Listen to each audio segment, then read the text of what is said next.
Super star Rajinikanth இப்போ Jailer 2 படத்தில் பிஸியாக நடிச்சிட்டு வராரு.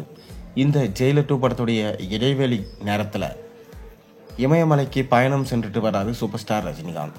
காரணம், கரூரில் நடந்த மிக துயர சம்பவம் தான் அவரோட மனசை வெகுவாக பாதித்தது எனவும், நிம்மதி மற்றும் அவரோட அமைதிக்காக சுற்றுப்பயணம் மேற்கொள்வதாகவும் சூப்பர் ஸ்டார் ரஜினிகாந்த் சொல்லியிருந்தார். அரசியல் என்பது சாதாரண விஷயம் இல்லை, அதில் வரும்போது பார்த்துதான் வர வேண்டும். அரசியலில் ஈடுபடுவது அது ஒரு தவத்திற்கு சமம் என சூப்பர் ஸ்டார் ரஜினிகாந்த் சொல்லியிருக்காரு.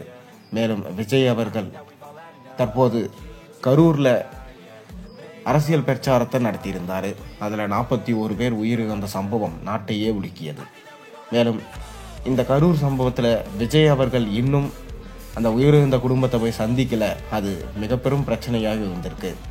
மேலும் அவர் மீது குற்றச்சாட்டை நிரூபணமானால் கண்டிப்பாக விஜய் கைது செய்யப்படுவார் என சொல்லப்படுது.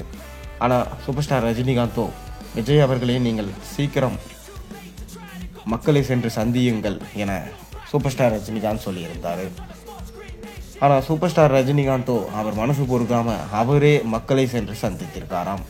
மேலும் இந்த சம்பவத்தில் உயிரிழந்த குழந்தைகள் மற்றும் பெரியவர்கள் போன்ற அனைத்து குடும்பத்தினருக்கும் ஆறுதல் சொல்லிவிட்டு அவர்களுக்கு தேவையான நலத்திட்ட உதவிகளையும் செய்தாராம்.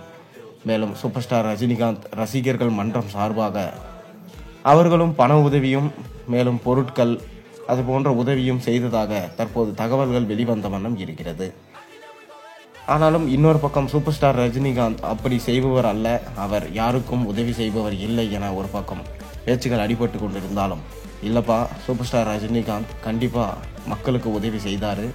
அவர் என்னதான் அரசியலுக்கு வரலனாலும் தன்னுடைய தொண்டர்களுக்காகவும் ரசிகர்களுக்காகவும் என்றும் அவர் நிற்பார்.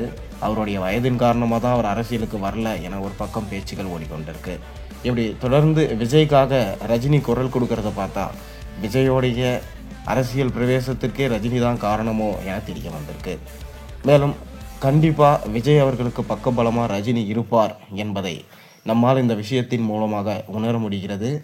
இன்னொரு பக்கம் விஜய் இவ்வாறு செய்தது தவறு, எப்படி இருந்தாலும் அந்த குடும்பத்தை சந்தித்திருக்க வேண்டும் என தற்போது அதற்கான ஆதாரங்கள் வலுக்க தொடங்கியிருக்கு.